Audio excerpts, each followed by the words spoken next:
Alors, je vous promets qu'on ne va pas écouter Éric Zemmour jusqu'au bout. Je pense qu'il va nous dire que le grand froid va stopper l'immigration.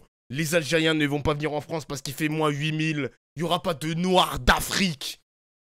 Du fin fond de l'Afrique centrale parce qu'il fait trop froid et ils aiment la chaleur. Il va nous casser les couilles avec son racisme latent. C'est parti, hein, on va écouter son discours, hein, son discours habituel. Wesh, le générique. Waouh, le générique de fou.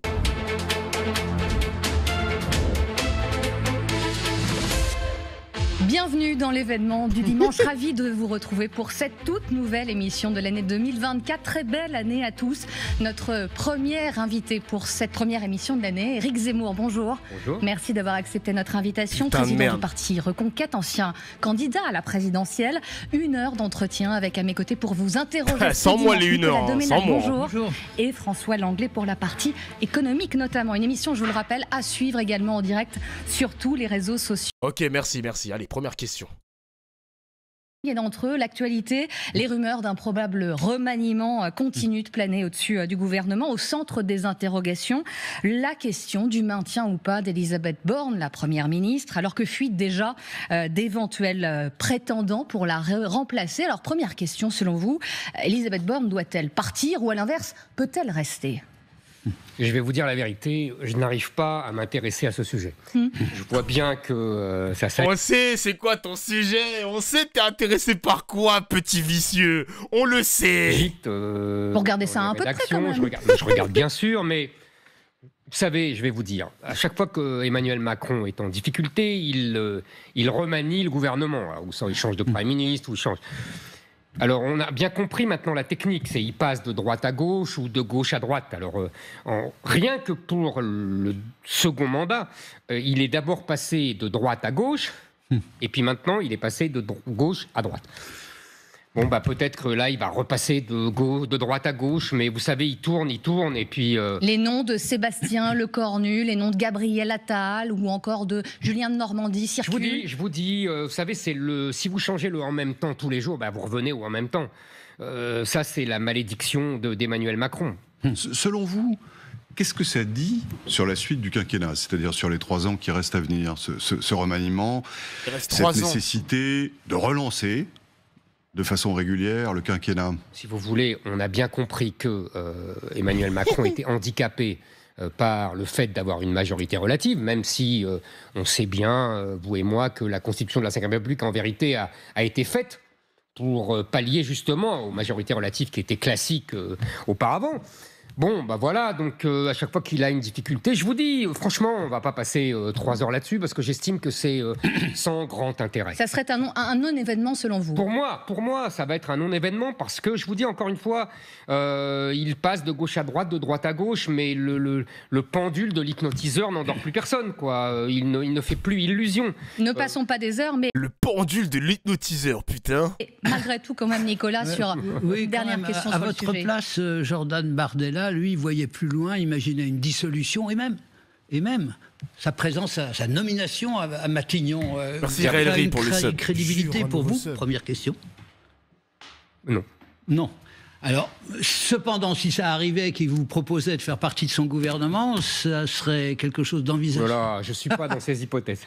Vous ne voulez pas vous projeter dans un gouvernement auquel Puis, participerait moi, vous Jordan savez, je Bardella. me fie d'abord aux résultats électoraux. Alors après, on verra les projections. Alors, remaniement ou pas, quand ça, on ne le sait pas toujours. Non, Maître des Orla... non, attends, je vais skipper ces moments-là. Je sens que Éric Zemmour, il veut vraiment passer au plat de résistance. Je sens que là, faut-il plus d'autorité et tout. Attends. C'est quoi la thématique là? L'inflation, je pense que Éric Zemmour, il s'en bat les couilles. Faut-il s'habituer à vivre avec l'inflation? Faut-il augmenter les salaires? Le nucléaire, nanani? La baisse de la natalité? Métier en tension, faut-il régulariser? OQTF. Ah mais les premiers thèmes sont pas ouf, hein. Bon, l'OQTF, on va écouter quand même. On va écouter sur l'OQTF. Attends, mais pendant 30 minutes, LC, ils ont posé ces questions qui sont pas vraiment les questions habituelles que Éric Zemmour il a l'habitude de répondre. Retour dans l'événement du dimanche, toujours avec notre invité Éric Zemmour, président de Reconquête. On parlait de cette loi immigration. Ce rapport de la Cour des comptes dévoilé cette semaine qui interpelle également frontières, expulsions, nombre de clandestins. La Cour des comptes juge très sévèrement la politique de lutte contre l'immigration illégale, pointant finalement du doigt des années, pas seulement le quinquennat d'Emmanuel Macron, mais des années de politique sur le sujet, et notamment sur l'application, le taux de réalisation des OQTF, ces fameuses obligations de quitter le territoire. Nicolas, sur ce sujet. Oui, c'est un taux assez minime, on le sait, 12%. Alors bon, le constat a été dressé assez souvent. Mais ce qui n'a pas été évoqué de manière très claire, c'est comment on fait pour faire mieux. Et comment vous feriez pour faire mieux? Parce que je ne vois pas par quelle baguette magique vous convaincriez les pays d'origine des délinquants qui ont été délinquants sur notre territoire, donc ils ne veulent pas les reprendre. C'est une des questions fondamentales. D'abord, revenons une minute sur ce taux de 12%, simplement pour comprendre ce que ça signifie. Imaginez Bruno Le Maire, ministre de l'économie et des finances, venant à la télévision et dire « Vous savez, on fait ce qu'on peut, mais les impôts n'arrivent pas à rentrer, on a 12% de rentrée des impôts. » Oui, je vous vois sourire, mais c'est quand même ça. C'est-à-dire une politique publique qui a un résultat de 12% de réussite. Et là, c'est bizarre, mais pour les impôts, on n'a pas 12% de réussite. Le rapport souligne que l'administration aujourd'hui se concentre sur les profils présentant une menace à l'ordre public ou ayant une condamnation pénale récente, en les plaçant davantage en rétention. Je sais bien, d'ailleurs ça pose des problèmes, je sais bien, c'est la philosophie de M. Darmanin, être gentil avec les gentils et méchant avec les méchants. Sauf que, c'est ce que je disais tout à l'heure, les gentils peuvent devenir méchants ou peuvent faire venir des gens qui sont méchants. Et les gentils même des gentils qui ne sont pas français et qui viennent en France de façon clandestine doivent être renvoyés aussi. Mais les juges de la Cour des comptes, pardonnez-moi, je vous interromps. Même les gentils clandestins doivent repartir. Ah ouais, quand même, c'est violent. Ils disent aussi que arriver à 100% de réalisation de ces OQTF est impossible aussi, qui sont des juges indépendants, qui ne font pas partie du gouvernement, qui sont des observateurs aussi. Alors ça, c'est un vrai sujet. Et c'est d'ailleurs la complémentarité, le complément du sujet qu'abordait Nicolas Domenech. Donc on va les traiter ensemble. Je considère d'abord effectivement qu'il y a des juges, en particulier ceux qui sont du syndicat de la magistrature, qui font tout et qui trouvent tous les moyens de procédure possibles, d'ailleurs agités par les associations qui conseillent les clandestins de façon généreuse, on dira, plus les avocats dont certains c'est devenu une rente, de s'occuper des clandestins. On vous opposera qu'on est dans un état de droit aussi. Non, attendez. L'état de droit, vous avez tout à fait raison, sauf qu'on peut simplifier ce contentieux, on peut le réduire, on peut limiter les droits des étrangers clandestins. Il y a toute une réforme de la procédure judiciaire pour justement limiter la capacité de ces juges, de ces associations et de ces avocats de faire casser toutes les décisions du monde d'expulsion. Il y aura par ailleurs, moi je serais favorable, je l'ai vu dans la Cour des comptes d'ailleurs, qui dit que l'un des problèmes, c'est que on met individuellement les clandestins dans des avions de ligne et que, évidemment, comme ils s'agitent, qu'ils se battent, qu'ils crient, le pilote refuse légitimement d'ailleurs ce clandestin. Moi, je suis pour le rétablissement des charters, cher à Charles Pasqua, c'est-à-dire des avions collectifs où il n'y aurait que des clandestins et on pourrait rationaliser ainsi. Mais j'en viens à la question fondamentale de Nicolas Domenech, qui est les OQTF, les laissez-passer consulaires qui sont refusés par les gouvernements, en particulier l'Algérie, mais pas seulement, la Tunisie, le Maroc, le Mali, etc. Moi, je pense qu'il faut faire pression sur ces pays et ne pas lésiner sur les pressions. Je m'explique. On a toute une série d'armes dans nos mains qu'on n'utilise pas. Vous pensez Première arme, c'est les visas de touristes. À tous les gens qui viennent de ces pays que nous refuserions si on ne prenait pas les laissez-passer consulaires. Je vois d'ailleurs que M. Macron lui-même l'a fait pendant 6 mois à l'Algérie et au Maroc et que ça a été tellement efficace qu'il a renoncé. Ils ont tellement hurlé, évidemment, les dirigeants algériens et marocains, relayés par la presse française, que M. Macron a cédé. Moi, je ne céderai pas. Deuxième arme, l'aide au développement. Moi, je n'aide pas un pays qui refuse de reprendre ses clandestins. Vous arrêtez, vous stoppez toutes les aides. Absolument. Troisièmement, parce qu'on peut monter en gradation, il y a, vous savez très bien que pour ces pays c'est essentiel, l'argent qu'envoie par la Western Union, pour ne pas la nommer, les immigrés ici à leur famille là-bas. Western Union. Cet approvisionnement. Voilà. Ils ne pourront plus envoyer par la Western Union à leur famille. Quatrièmement. Mais pardon, Arnaud Montebourg avait fait avancer cette proposition. Absolument, il avait raison. Il avait fait marche arrière toute très rapidement. Mais moi, je ne suis pas Arnaud Montebourg, Jean-Nicolas Wow, Domenech. Montebourg à Moi, je ne l'ancienne. sais pas. Arnaud Montebourg avait des jeunes militants qui lui ont claqué dans les doigts. Moi, excusez-moi, mes militants sont d'accord avec moi. Quatrièmement. C'est vrai, ça, il y a un mec qui l'a souligné. Il connaît pas les virements PayPal, Éric Zemmour. Hein. Il connaît pas ça, lui. Beaucoup de ces dirigeants viennent se faire soigner en France. L'hôpital américain en sait quelque chose. Vous pensez à qui, précisément? Aux dirigeants du Maghreb et d'Afrique. Je ne donnerai pas de nom, évidemment. Eh bien, moi, je dis que si ces gens-là ne nous reprennent pas et ne nous donnent pas les laissez-passer consulaires pour leurs clandestins et pour leurs délinquants, il n'y aura plus d'hôpital américain. Vous voyez, ça fait des armes, c'est pas mal dans ma besace. Tous sont constitutionnels, de votre point de vue, très honnêtement? Paraît difficile. Chère madame, d'abord, précision. Quand on dit tout. Ouais, il parle de Mohamed VI, les gars, je suis pas fou, on est d'accord. Hôpital américain, Mohamed VI, j'ai appris que l'hôpital américain ça coûte tellement cher, les gars. Waouh! Constitutionnel. Se faire Vous soigner voulez dire, là-bas, fou là là! mais c'est important de le préciser, tous sont conformes ou pas à la jurisprudence du Conseil constitutionnel. Ce n'est pas exactement la même chose. Ce n'est pas dans la Constitution. C'est dans la jurisprudence du Conseil constitutionnel. C'est ça qui fait l'autorité. Hein. Oui. Mais cher François Langlais, vous avez raison.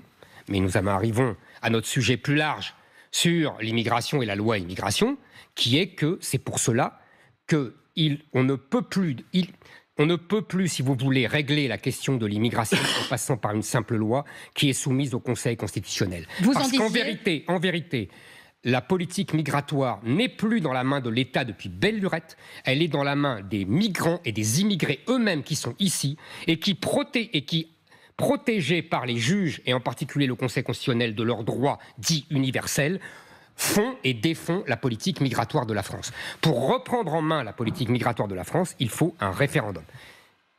Uniquement. Et si vous voulez, je vous donne... Demandé par Marine Le Pen aussi, le référendum. Hein. Moi, de toute façon, moi, j'ai jamais compris. Moi, ça me dérange pas, les gars, qu'il y ait un référendum sur cette question-là, sur l'immigration. Mais pourquoi Macron ne veut jamais accepter ça, genre? Pourquoi M. Macron refuse un référendum? C'est quoi l'argument? Moi, j'ai jamais su pourquoi il a jamais mis ça en place. Ça fait longtemps qu'on n'a pas eu un référendum en France par rapport à ça. Je crois que le dernier référendum, c'est par rapport à la question de l'Union Européenne, je crois. Hein. Attends. Dernier référendum français. Ou la Nouvelle-Calédonie, je crois.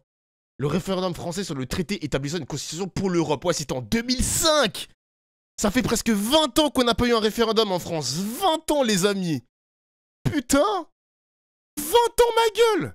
Ah ouais. Même ce que je mettrais dans mon référendum. Un référendum C'est Chirac, écarté en plus, par hein. le chef de Ça va vous l'État. intéresser. Oui, alors d'abord, quelle serait la question posée aux Français? Mais Ça sous peut être Chirac. une question. Et sur la loi immigration, vous en disiez pire que rien. Oui. On aimerait savoir Alors, ce que vous mettez. À quoi voulez-vous que je réponde? La question que vous poseriez à l'occasion d'un référendum sur l'immigration, simplement. rapidement. Très simplement. Acceptez-vous le projet de loi qui règle la question de l'immigration? Puis, je rentre dans le détail. 1. Suppression du droit du sol. 2. Suppression du droit au regroupement familial. On connaît 3. la chanson. Retour à l'origine et aux principes fondateurs du droit d'asile, c'est-à-dire qui ne concerne que des combattants de la liberté, c'est-à-dire une poignée, une dizaine, quelques dizaines par an, et non pas 150 000 comme aujourd'hui. Et en plus, les demandes de droit d'asile seront mises à l'étranger. Seront déposées, à l'étranger. 4.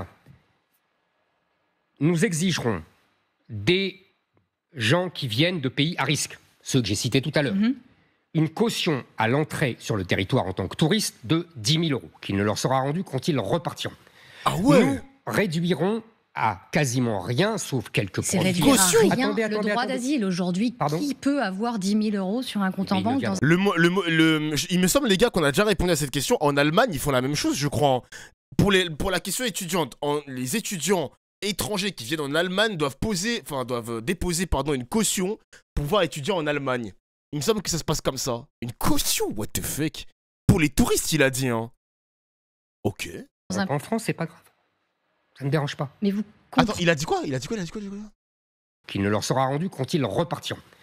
Nous réduirons à quasiment rien, sauf quelques profils. C'est réduire à rien Attendez, le droit d'asile. Aujourd'hui, Pardon qui peut avoir 10 000 euros sur un compte Mais en ils ne banque viendront dans un... pas en France, c'est pas grave. Ça Ça ne me dérange pas. Mais vous comprenez que ça puisse choquer Bien aussi sûr, toute une bien sûr. partie Mais de moi, ce qui l'opinion. me choque, c'est que la France soit envahie et colonisée par une civilisation étrangère Ouais. qui veut en plus nous remplacer. Pardonnez-moi. Ouais, ah ouais, waouh, les pieds dans le plat. Bonne année, hein, vraiment, on te dérange pas, bonne année, hein. Merci Angel pour le sub. Jure, un nouveau sub. Waouh, colonisé, grand remplacé, les mots sont lâchés, what the fuck. Ah. Mais j'ai pas fini, pardonnez-moi. Non, non. Juste Sur ce point-là. Je finis ce point. Juste une insiste sur ce point-là. Parce que vous allez dire après que j'ai pas répondu Non, à pas cette du question. tout.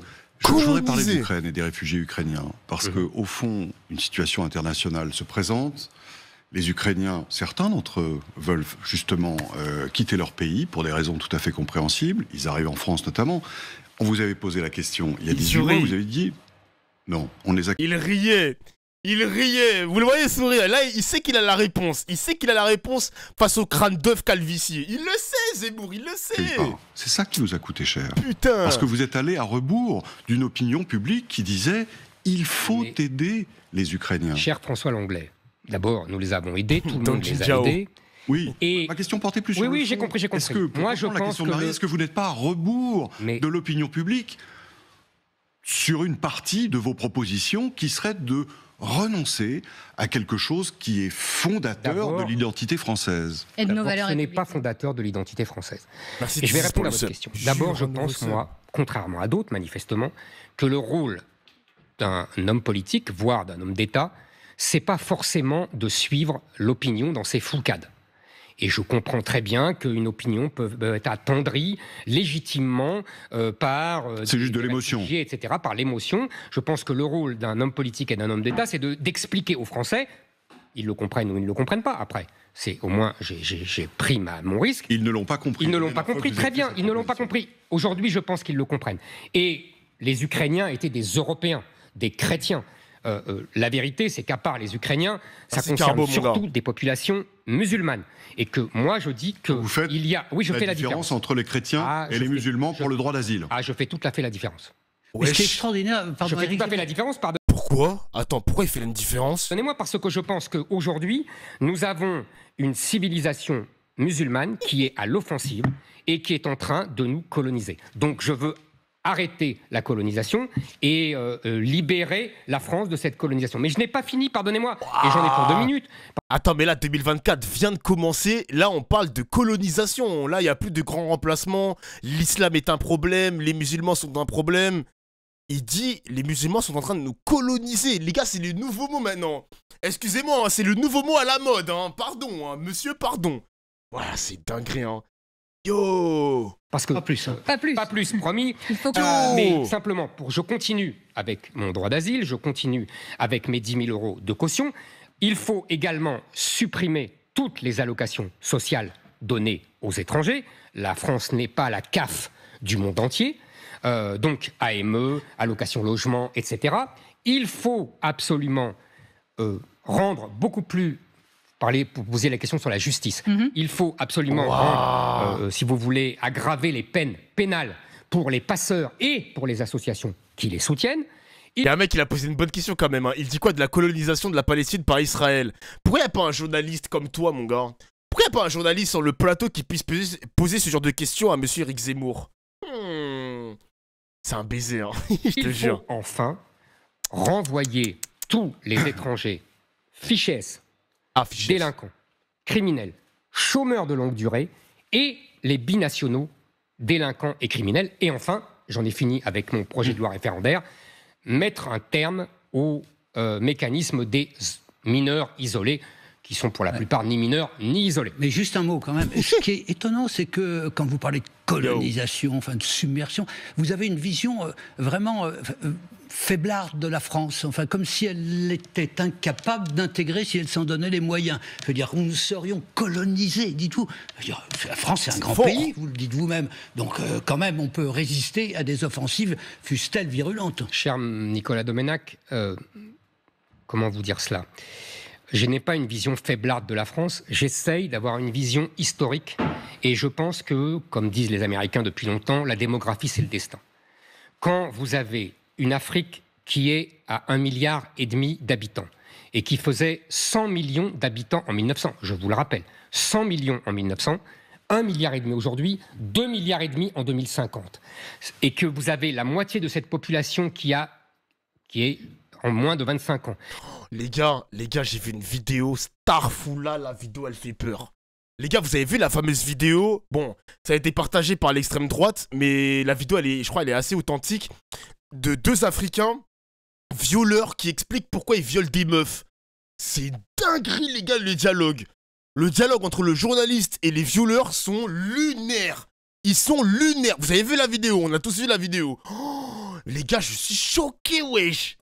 Je suis choqué de ce que j'ai entendu. Oh, mais j'arrive plus à retrouver le lien. Je vous aurais bien montré en stream, les mecs, parce que il faut prendre conscience, des fois, les mecs, à quel point il y a des fils de pute qui règnent dans ce monde. Je sais pas si vous avez le lien, les gars, mais les dialogues sont très crus. C'est vraiment très cru. Non, c'est une dinguerie, wesh. Et qui veut tout partir en Europe, et en particulier en France, parce que c'est là qu'il y a les allocations sociales les plus généreuses. Faudrait que je retrouve la vidéo. Dis que là, aucun pays, vous m'entendez Nicolas Domenach, aucun pays, même les États-Unis, même les pays les plus puissants, ne résisteront à cette vague qui est en train de tout détruire. Voilà ce que je crois. Et je crois... Ils pensent que l'Afrique va tout détruire. L'Afrique va détruire ce monde. Non, wesh, il abuse, lui. Il abuse. Ah, vous avez retrouvé la vidéo? Ah, c'est-à-dire que 1 minute, les gars. Ok, petite parenthèse, les mecs, on écoute ça vite fait. Attention, les gars. Attention, disclaimer sur mon stream. Ça peut être violent, les mecs. Attention, les gars, ça peut être choquant. Voilà, je mets un disclaimer quand même, c'est important. Absentime, s'abstenir quand même. Let's go. Some of them, they're not screaming. It's like they wanted to be raped, you see. She also grabs you see, no more like crying. She's like, enjoying it, you know, even though she isn't, but it's like she's enjoying it. Do you think it's right? Do you think it's right to rape? Yeah, it's wrong. Yeah, it's wrong. What about the consequences of what you're doing in terms of how that affects the person that's raped? Yeah, the consequences, we look at that all the time, you know, because it happens, she might scream, you know, people might wake up. A lot of people, especially. I'm not just talking about, I'm talking about the emotional effect, the physical effect it has on the girl. Yeah. Sometimes we know that we might rape her and wake up tomorrow with viruses ourselves, like HIV, you know. What about regretting what you've done to the girl? I also do regret about it, because if she fell pregnant, what will be that baby's father? Who will be that baby's father? But what about her personal feelings? Silence radio sur ça. Silence radio sur ça, les gars. Ah là là là là là là là là là là. Putain, c'est vraiment chaud. Hein. Ouais, ces mecs-là sont en vie. Ces mecs-là ne sont pas en prison. Terrifiant. Terrifiant, terrifiant. Donc là, j'ai été agressé sexuellement. Je peux te dire qu'en France aussi, beaucoup pensent comme ça. Ah ben oui, les gars, c'est pas propre à l'Afrique d'avoir des fils de pute comme ça. Hein. Ces fils de pute... Les fils de pute comme ça, les gars, n'ont pas de couleur de peau spécifique. Hein. Je vous le dis, les gars, hein. Ils ont pas une couleur de peau bien spécifique. Hein. Vraiment. D'ailleurs, que toute l'Europe se réveille sur ce sujet. À vos détracteurs qui dénoncent des propos caricaturaux sur cette vague. Et vous pouvez dire que c'est caricatural. Moi, j'estime que nous avons aujourd'hui, et c'est le problème de cette loi sur l'immigration, c'est qu'elle ne traite pas le fond de l'affaire, c'est-à-dire elle ne traite pas l'immigration légale. On a parlé de l'immigration illégale, on a vu que ça ne marchait pas. Bon. Mais il y a pourquoi ça ne marche pas au fond? On a évoqué les sujets sérieux, hein, la justice, les OQTF, les laissez-passer, etc. Mais il y a le sujet fondamental. C'est qu'il n'y a pas d'immigration illégale s'il n'y a pas d'immigration légale. D'abord parce que c'est les légaux qui font venir les illégaux, parce qu'ils sont des compatriotes, c'est humain. Et deuxièmement parce que beaucoup d'illégaux sont d'anciens légaux, qui sont venus avec un visa de tourisme et qui ne sont jamais partis, d'où les 10 000 €. Wesh, il est énervé, hein. Ah ouais, poto, il est bien vénère. Vous comprenez? Donc l'immigration légale, si on vous comprend bien? L'immigration légale, c'est 500 000 par an, chère madame. C'est 320 000 de légaux, plus 150 000 de droits d'asile qui ne repartent jamais. Éric Zemmour, parce qu'il faut avancer juste sur le concept de priorité nationale. On aimerait vous interroger là-dessus. Est-ce que vous mettez derrière ce concept, François Langlais? Non, il y a un exemple récent en Italie, si on en croit le Financial Times, c'est un exemple dans l'économie, mais j'aimerais bien connaître votre réaction là-dessus pour voir si ça correspond à votre politique économique. La première ministre italienne, Giorgia Meloni, dit désormais les bonus automobiles sont réservés aux véhicules fabriqués en Italie. Est-ce que ce type de disposition vous semble intéressant? Projetteriez-vous de le mettre en place en France si vous veniez au pouvoir? Ça me paraît en effet intéressant, c'est ce que font les Américains d'ailleurs. Pas tout à fait, parce qu'ils élargissent un peu quand même, mais c'est la loi IRA en effet qui a introduit une disposition voisine. C'est la loi IRA aux États-Unis que tout le monde admire ici. Moi, je pense effectivement qu'il faudrait le faire. On pourrait d'ailleurs s'accorder avec nos voisins européens. Je ne suis pas contre un accord avec nos Européens. Si on arrive à trouver un accord. C'est-à-dire des voitures fabriquées en Europe. Par exemple. Mais si on n'y arrive pas... C'est ce que fait la France en ce moment. Mais je sais bien. Ils le font là avec le leasing. Vous êtes d'accord avec pas mal de choses. Mais je ne suis pas hostile a priori. Je pense qu'il faut d'abord défendre l'industrie française. Parce qu'en fait, on a un gros problème, mais on n'a pas pu en parler, mais on a un gros problème, c'est qu'on a un problème de productivité. Et le problème de productivité, c'est qu'il vient de l'effondrement de l'école, c'est qu'il vient aussi de l'arrivée massive de Bac-10, alors que les Bac+10 s'en vont dans les autres pays. Là, on en revient au problème de salaire. On a un gros problème de productivité qui baisse. Et donc, l'euro est un peu surévalué par rapport à notre productivité, par rapport aux Allemands. Bon, mais passons. Mais on en revient au sujet de préférence nationale et priorité nationale. Qu'est-ce que la préférence nationale? La préférence nationale, c'est en vérité la quintessence de ce qu'on appelle une nation. Parce que qu'est-ce qu'une nation, sinon que nous avons, en tant que Français, en tant que citoyens français, des privilèges que les étrangers n'ont pas. Par exemple, nous votons. Les étrangers ne votent pas. Par exemple, nous pouvons être fonctionnaires. Les étrangers ne peuvent pas être fonctionnaires. Et puis, il y a tout ce qu'on appelle la solidarité nationale. Vous voyez, on entend bien le mot de national. Donc, les aides sociales qui sont le produit de la solidarité nationale et non pas de l'assurance, comme l'assurance maladie ou la retraite. Moi, j'ai connu un temps où j'étais étudiant dans les années 70 à Sciences Po. On nous apprenait très bien qu'il y avait l'assurance qui était donnée à tout le monde, tous ceux qui cotisaient, qu'ils soient français ou étrangers, et il y avait des allocations de solidarité nationale qui étaient réservées aux Français. Puis on a eu une évolution qui a fait que... Les politiciens sont bizarres partout dans le monde. Première fois sur le stream. Il y a d'autres tapines de ce style ou pas, les gars, dans le chat? Vous avez carte blanche, les gars, hein. L'eau mouille, le feu brûle. Les noirs sont les plus beaux. Les noirs vieillissent bien. Le racisme anti-blanc n'existe pas. Vous avez d'autres tapines de ce style ou... Il fait froid. Le sucre donne le diabète. Les mentalités, l'idéologie de gauche, mondialiste, antinationale, la déconstruction de la nation, la jurisprudence des juges. Le marché unique européen. Le marché unique européen, tout ça a fait que on a dit, bah non, c'est pas normal, les étrangers doivent avoir les mêmes droits que les Français. Moi, je suis hostile à cela. C'est ça la préférence nationale. C'est un concept éminemment républicain. On nous dit que c'est un concept fasciste, c'est grotesque. Le 19e siècle républicain français appliquait la préférence nationale. Maintenant, on arrive à ce que d'aucuns ont appelé une grande victoire idéologique, l'entrée de la priorité nationale dans la loi. Qu'est-ce que la priorité nationale? Moi, j'ai cru naïvement que c'était un synonyme de préférence nationale quand Madame Le Pen a changé ce mot il y a une dizaine d'années. Je découvre, et les Français l'ont découvert avec moi et Bobby, que ça n'a rien à voir. Et Bobby? Qu'est-ce que c'est que la priorité nationale? La priorité nationale... Et Bobby, c'est quoi et Bobby? C'est les Français sont prioritaires, mais les étrangers toucheront les mêmes allocations après un petit délai de carence. Et les ça délais, peut être 3 mois, ça peut être 6 mois, ça peut être 2 ans, ça peut être 3 ans, ça peut être 5 ans. Je vais vous révéler un scoop. C'est Michel Rocard qui a inventé cela en 1988 pour le RMI, avec 5 ans de présence en France. Par ailleurs, c'était assez croquignolesque. Ouais, le RMI, les gars, pour ceux qui ne savent pas, le RMI, c'est l'ancêtre du RSA, je crois. C'est l'ancêtre du RSA, le RMI, si je me trompe pas. De voir que c'est des gens qui étaient chômeurs et au bout de 5 ans, on les récompensait en leur donnant le RMI. Mais passons.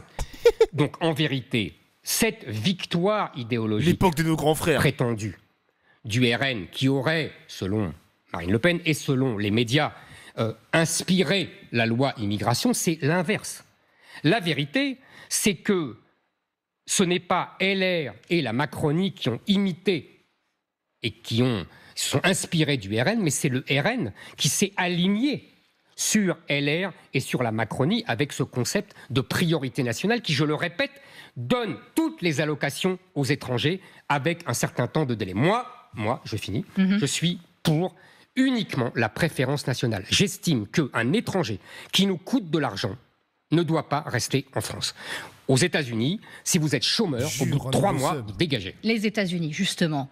Ben, merci Madara Joe pour le Biden seum. a lancé cette semaine une attaque frontale envers son rival Donald Trump. Donald Trump donnait très très haut dans les sondages, un retour aux affaires tout à fait Putain, mais il parle pas de Gaza, genre. Bah après, on va pas parler de la politique aux États-Unis, les gars. Quelles conséquences pour l'Europe, les Européennes. Attends, c'est quoi les sondages des Européennes là? Ah putain, la France Insoumise, on est tellement loin derrière. Oh là là là là là là. Oh. On est mort dans le film, les gars. Il a pas dit un mot sur Israël, genre. Mais elle sait, vous savez pas cuisiner vos invités ou quoi? Au QTF, on a écouté tout ça. Rien sur Israël. Eh bah putain. Ah, c'était le moment de le cuisiner, les gars.